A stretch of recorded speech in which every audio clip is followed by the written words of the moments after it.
हम किसी को कैसे भूलें? सब कुछ जानते हुए भी, सब कुछ समझते हुए भी वो इंसान हमारे लिए राइट नहीं है, वो चीज हमारे लिए राइट नहीं है, स्टिल हम उस चीज को भूल नहीं पाते, याद करते रहते हैं। इसका सबसे बड़ा रीजन है कि आप खुद पे फोकस्ड नहीं हैं। आपका ध्यान खुद की जिंदगी पे नहीं है। आप आज में जी ही नहीं रहे हो। आपने अपना मन अपने कल में अटका लिया है। जैसा मैंने पहले भी कहा है, पुराने को भूलना नहीं पड़ता, नए में लगना पड़ता है। पता है आप पुरानी यादों को क्यों नहीं भूल पा रहे हो?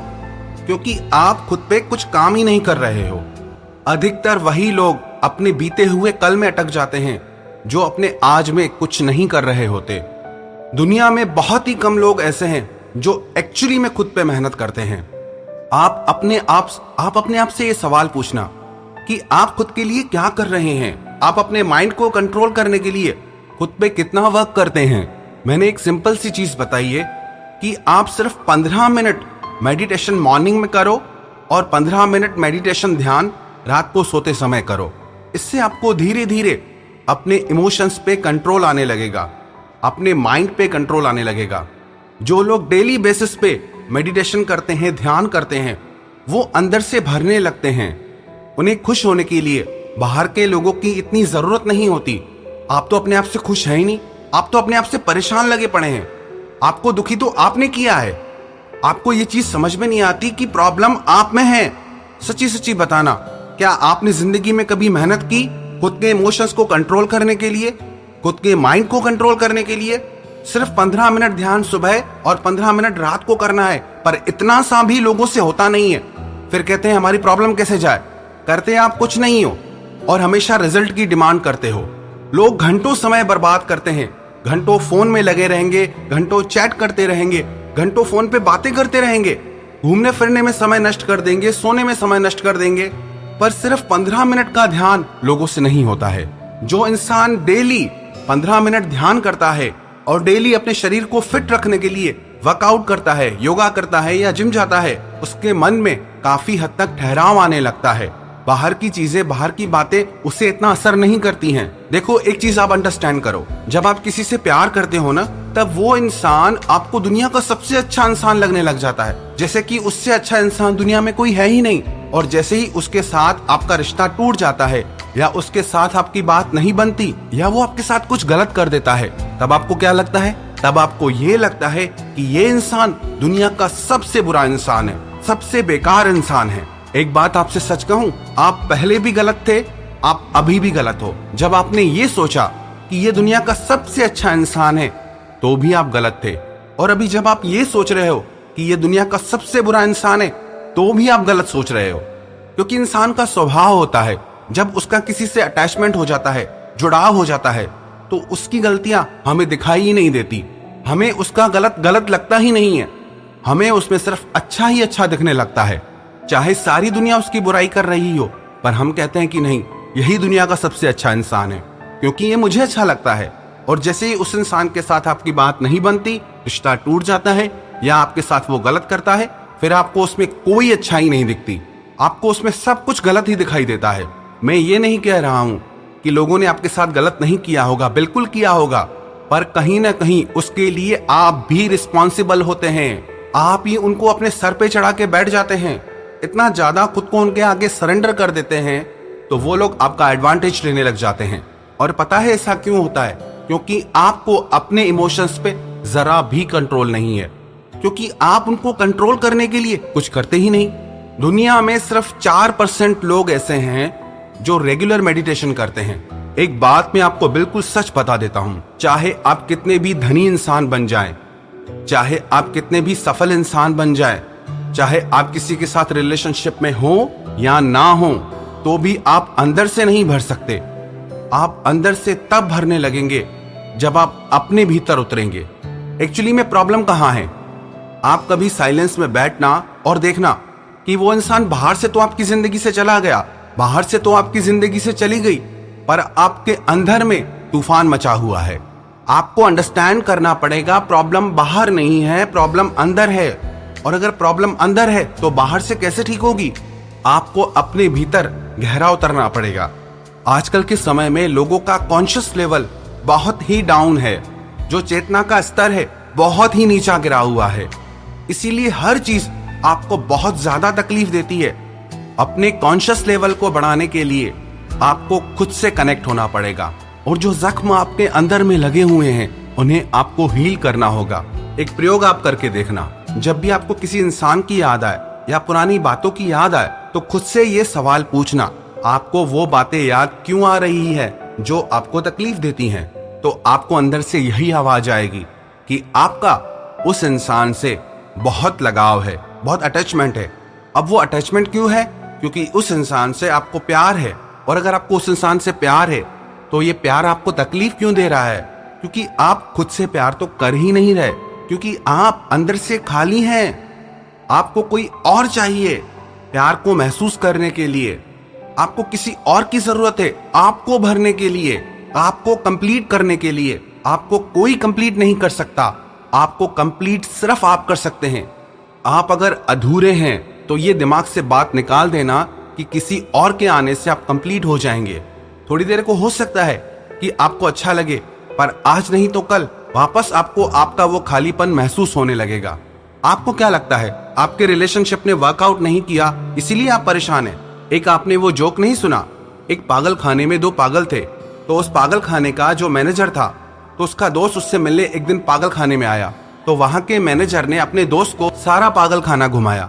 इन दोनों पागलों की दशा देखकर वो बहुत हैरान हो गया। उसने अपने दोस्त से पूछा, ये दोनों पागल बहुत अजीब से लगते हैं, बहुत अजीब ही हरकत कर रहे हैं, लगता है इनकी जिंदगी में कोई बहुत बड़ा दुख आया है। तो उसके मित्र ने कहा कि इन दोनों की जिंदगी में एक ही दुख आया।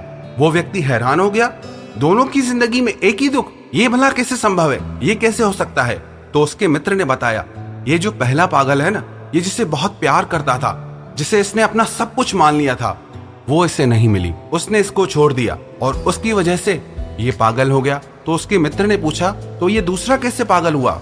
उसने कहा कि जो लड़की इसको नहीं मिली ना, वो इसको मिल गई और उस लड़की के साथ रहते रहते ये भी पागल हो गया। अब आपको बात समझ में आ रही है? एक इसलिए पागल हो गया कि उसे मिली नहीं, दूसरा इसीलिए पागल हो गया क्योंकि उसे मिल गई। मैंने देखा है लोगों को, जिनको नहीं मिलता वो तो रो ही रहे हैं, जिनको मिलता है वो और ज्यादा रो रहे हैं। कपल्स इतना नहीं रोते जितना शादीशुदा लोग रोते हैं।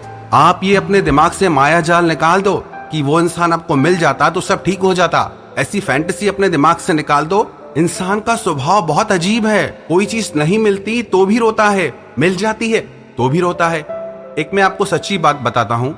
एक माता जी मेरे पास आती थी और हमेशा मुझसे कहती थी कि बहुत परेशान हूँ, मेरे बेटे की शादी नहीं हो रही, कोई बात ही नहीं बन रही, कोई रिश्ता ही नहीं जुड़ रहा। मैंने उससे कहा आप दुखी मत हो, मैंने उससे कहा आप दुखी मत हो, जब जिस बात का राइट टाइम होता है वो बात हो जाती है।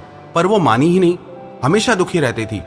उसने मुझसे कहा कि आप मेरे लिए प्रे करो कि मेरे बच्चे की शादी हो जाए।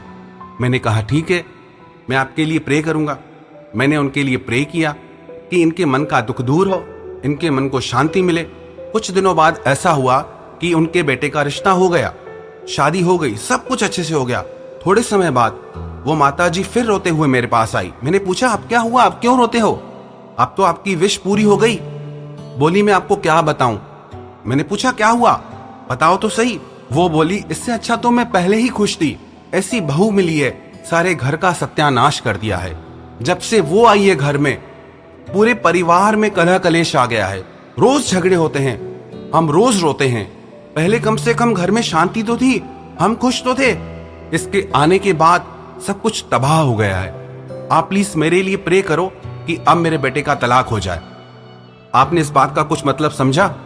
हम जो सोचते हैं हमारे लिए अच्छा है, ये जरूरी नहीं कि वो सच में हमारे लिए अच्छा हो, क्योंकि हमारी लोगों को देखने की, समझने की शक्ति बहुत कम है, क्योंकि हमारा कॉन्शियस लेवल बहुत डाउन है। हम लोगों के आर पार नहीं देख पाते, हम चीजों के आर पार नहीं देख पाते। हमें समझ ही नहीं आता हमारे लिए राइट क्या है, रॉन्ग क्या है। अगर हमको इतनी अकल आ जाए कि हमारे लिए सही क्या है, गलत क्या है, तो हम जिंदगी में कभी रोए ही ना। हम हमेशा गलत के चक्कर में पड़ जाते हैं, क्योंकि हमें ये लगता है कि ये हमारे लिए राइट है, पर एक्चुअली में वो राइट नहीं होता है। और एक बात मैं आपको सच बताता हूँ, आप सारी हिस्ट्री पढ़ के देखिए, जितने भी दुनिया के बड़े बड़े लोग हैं, लेजेंड्स हुए हैं या हैं, वो लोग इसीलिए ही अपनी लाइफ में सक्सेसफुल हुए क्योंकि उनकी जिंदगी में भी ये सारी प्रॉब्लम्स आई, क्योंकि उनका साथ भी किसी ने छोड़ा, उनको भी किसी ने मजबूर कर दिया ये सोचने पर कि अपना सहारा खुद बनो, अपने आप को स्ट्रांग बनाओ। बातें तो बहुत सारी है, पर फाइनली मैं आपसे ये बात कहना चाहता हूं, अगर आप जिंदगी में हमेशा खुश रहना चाहते हैं, अगर आप अपने किसी दुख को भूलना चाहते हैं, अपने पास्ट को भूलना चाहते हैं, जिंदगी में मूव ऑन करना चाहते हैं, आगे बढ़ना चाहते हैं, सक्सेसफुल होना चाहते हैं, तो आज से, अभी से खुद पे वर्क करना शुरू कीजिए। खुद से प्रॉमिस कीजिए, चाहे कुछ भी हो जाए, आप डेली 15 मिनट ध्यान सुबह, 15 मिनट ध्यान रात को जरूर करेंगे। और मैंने मेडिटेशन के ऊपर भी एक वीडियो बनाया है, अगर आप वो वीडियो देखना चाहते हैं तो उसका लिंक मैं नीचे डिस्क्रिप्शन में डाल देता हूं। और दूसरी चीज, आप खुद को फिजिकली भी फिट रखें, क्योंकि जब आप मन से और तन से स्ट्रांग हो जाते हैं तब आपको ये सारी चीजें बहुत कम असर करती हैं। मैं ये नहीं कह रहा हूं कि बिल्कुल भी असर नहीं करती, पर आपका कॉन्शियस लेवल इतना बढ़ जाता है, आपकी थिंकिंग इतनी हाई हो जाती है कि आप इन सब चीजों को इजीली अवॉइड कर देते हैं, अंडरस्टैंड करते हैं जो भी हुआ कोई बात नहीं, हाँ गलत हुआ मेरे साथ, but I am fine, I am okay, everything is all right. जिससे मैं कहता हूं ना, sometimes you don't feel okay but that's okay, sometimes you don't feel right but that's all right. कोई बात नहीं, जो भी हुआ आपके साथ, let it go, let it be yourself, focus on yourself. आज से, अभी से खुद से प्रॉमिस करो कि आप खुद को खुश रखेंगे। ऐसे ही सिर्फ मेरी बातों को सुन के उड़ा मत देना, सच में प्रॉमिस करो कि आप खुद को खुश रखोगे। खुश रखोगे ना? थोड़ा स्माइल तो करके दिखाओ। स्माइल कर रहे हो या नहीं, या अभी भी बस डूबे हुए हो अपने गमों में? अरे जाने दो, जो हुआ सो हुआ। ये पल देखो कितना सुंदर है, ये लम्हा देखो कितना खूबसूरत है। मुस्कुरा के तो देखो, स्माइल तो करके देखो, परेशानियां दूसरे दरवाजे से भाग जाएंगी। अरे जिंदगी में इतना खुश रहो कि आपके पास आने से दुख भी घबरा जाए। अपने मन का ख्याल रखिए, अपने माइंड को इतना टॉर्चर मत करिए, उसको बार बार वही मैसेज मत दीजिए जो उसको डिस्टर्ब करता है या उसको दुखी करता है। अपने माइंड को अच्छी बातें भेजिए। I am happy, I am strong, I am beautiful, I am handsome, I can do anything, I love my self, I am enough for my self. आपने मिरर थेरेपी के बारे में कभी सुना है? आप आईने के सामने खड़े होकर खुद को पॉजिटिव एफर्मेशन दीजिए कि I am willing to be happy now, I am worthy of feeling happy, my happiness comes from within me, I create my own happiness, I only see positivity in my life, I experience joy in everything I do. I feel happy with myself as a person. I give myself permission to enjoy myself. I allow myself to feel good. बस इसी तरह की बातें आप अपने mind में feed करते रहिए, आप खुद को ट्रेन करते रहिए। आपको अपनी पुरानी गंदी आदतों को छोड़ना होगा। अभी तक आपने अपनी यही आदत बना रखी है कि आप अपने मन को हमेशा गलत मैसेज देते हैं, हमेशा उसको वही चीज पहुंचाते हैं जो उसको तकलीफ देती है। पर आज से सब चेंज, आज से ये सब नहीं चलेगा। अब आपको क्या बोलना है? आई एम हैप्पी, मैं खुश हूं, मैं ठीक हूं, सब ठीक है।